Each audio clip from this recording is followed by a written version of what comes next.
アスナ、お前結婚したことあるの？違うそうじゃなくて、ほら、さっきロマンチックだとかプラスチックだとか。誰もそんなこと言ってないわよ。 Do you like this? Do you like this? Well, no more.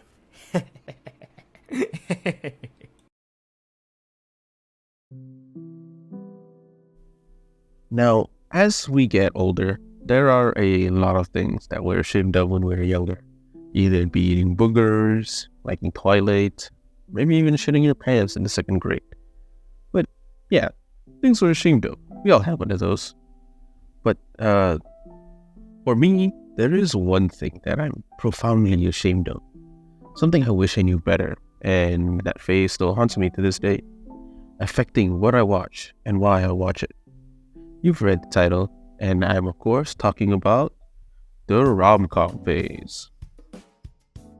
Now, I don't know if this phase applied to everyone who watched anime, but I had a phase when I first started watching anime. In between 2017 to 2019, it's a phase I like to recall as the Romcom Phase. And it's a topic that's always intrigued me and wondered if anyone else experienced it as well. Like, what caused me to be so into the romantic comedy genre? I experienced it was because of overwhelming loneliness and the utter despair I feel after analyzing that part of my life, thinking about the choices I've made during that phase. With this video, I aim to just talk about that phase in length in terms of the stages of this phase and how it influenced what I watched. So let's get started. Number 1. Wow, this romance stuff was actually pretty heartwarming.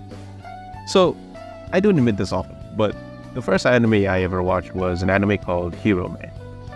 This anime takes place in America, and it's about a boy named Joey, got a robot from a trash can, and the robot later gets struck by blue lightning, and it becomes a hero called Hero Man, and he uses that robot to defeat the aliens who are attacking Earth. So, it was short, it had like 24 episodes, it's pretty good, I remember really liking it, and it was my first exposure to anime. Although, one of the few animes I watched after watching Hero Man just happened to be Sword Art Online. You what? Now, I'm not going to spend time beating a dead horse here. I feel like everyone in the anime community knows about SAO. They also know how they feel about it. But in case you don't know Sword Art Online, it's about a main character, Kirito, who is a gamer, having to get out of a video game where if you die in it, you die in real life. One of the aspects of the series is a romantic subplot between Asuna and Kirito, and when I first watched it, I liked it. I thought it was cute. It got married and shit, I ate it up. I know I'm talking about the rom-com phase, but even if it's not a rom-com, the romantic aspect of the show was my first real experience with romance as a subplot in anime. Before I realized the boring surface-level exploration of relationship in the series, I was pretty invested in their relationship, especially when the Kirito proposed to Asuna. Like, that was the first time I saw like a marriage proposal in an animated medium. And it was weird and amazing to me at the same time. Like, after realizing I was invested in the romance aspect of it, after I finished watching the series, I started into other series in the genre, which leads me to number 2, the harem pipeline. Of course, with the romance genre and me considering myself as only a teenager at the time, rom-com introduced me to the harem genre. I remember one of the most hype shit for me when I got into harem anime was that there was one year where all 4 seasons of that year were premiering harem anime, not realizing that was probably the case for a while. Like, I was so excited about it. Yay, one harem anime per season. Like, I don't know. Maybe it was that specific year that happened and harem anime was when as abundant back then. Anyways, the previous part was to highlight how I got into the rom-com genre. You know, SAO started it. I liked the romantic aspect of it, big quotations, and I wanted to see other stories with that element in it. So it led me to this crazy pit of harem anime. I started watching shit like Masamune Kuno Revenge, with Social Quintuplets, We Can't Study, And there's one other one I forgot the name of, where the girls have like different fetishes, like masochism, which is portrayed pretty tamely, and sadism also portrayed tamely. It was a really weird series. And the notable two of this list for me is, mostly is the quintessential quintuplets and We Can't Study, because I still kind of like those stories despite being harem genre. Like, it's literally just a story about girls arguing and fighting with each other about who gets the normal Joe Schmo, and we never watch them for the guy because they'll always be underdeveloped or boring as hell. Like, I'm only there for the cute girl. Now, the reason I highlight the harem pipeline in this part of the Romcom phase, it distresses me because me being a huge fan of it at the time, I feel really highlighted, at least to me, my poor understanding of women in stories. I'm not well educated enough to say this with certainty. Harems seem inherently sexist in that the primary focus of the stories is always highlighting how when the guys are nice to women, they will automatically be attracted to you, and if they're not, you should persist, and eventually the persistence would be rewarded. The stories almost never look into how a woman would actually feel in those situations, like how in quintessential quintuplets, all of them literally kiss the main guy on the same night. Look at the fact he kissed 5 girls in one night, but these girls are sisters. Like, dude, is that not awkward? If I kissed someone my brother kissed, that would feel so weird to me. Also, how the ending of it has only one of the girls, the chosen girl, end up married in the future, like, the girls can't fall in love with other people or something. Like, he's married to your sister, fine brother guy.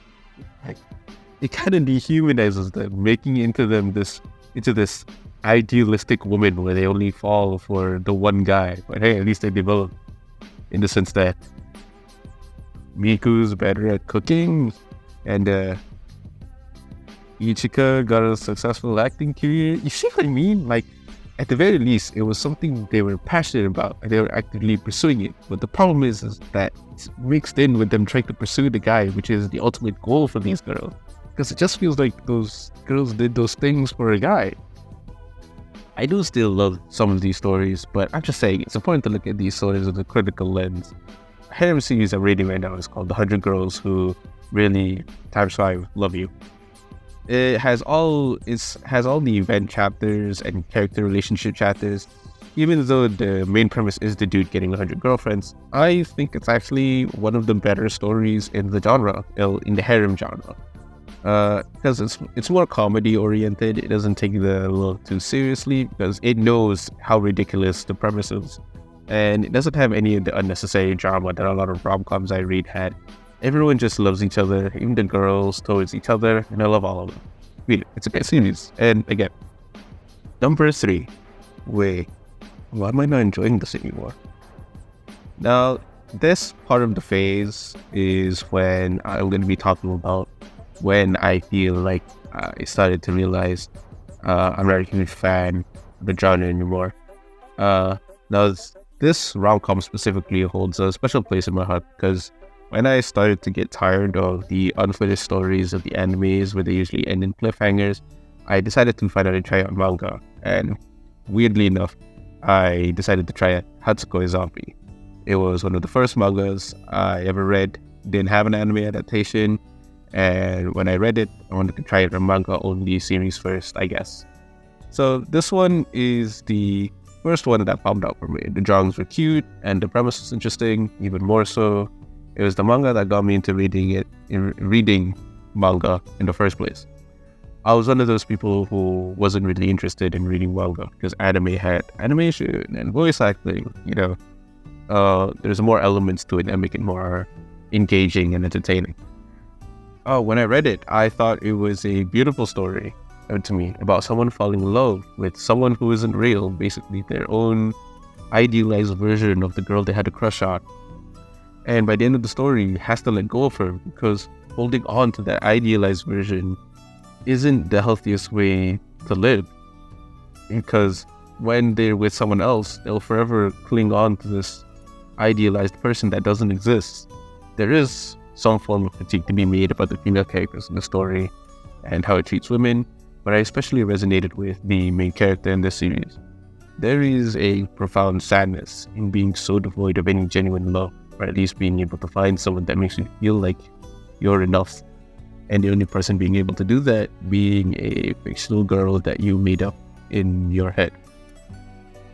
Even though there are flaws in how that's written, and the fact that it doesn't even dive into that aspect, I think the part of the story is something I needed to fix about myself.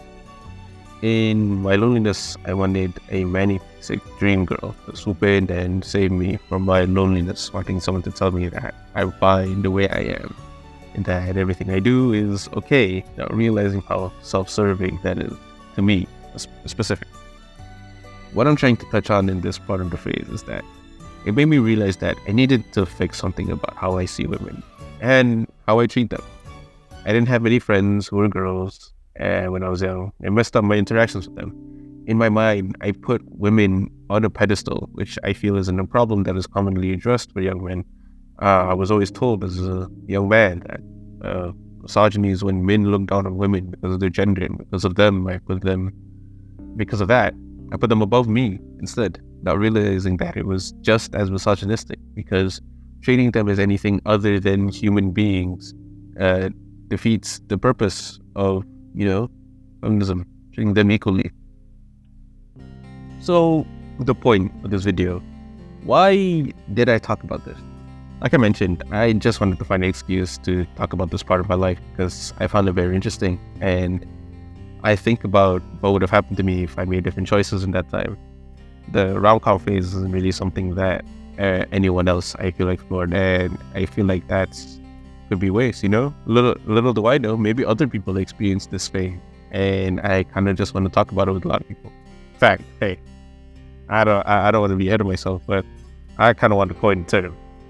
So, to all those guys who think putting women above them will stop you from being misogynistic, so I have to say that doing that is still misogyny. And at the time, I wish someone told me that back then, but I was too shy to talk about that stuff.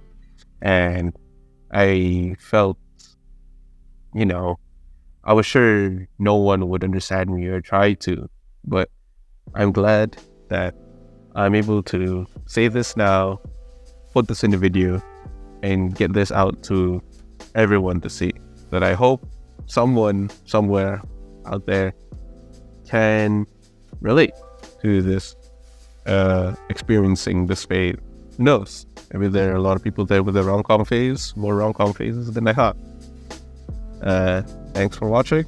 That'll be all from me.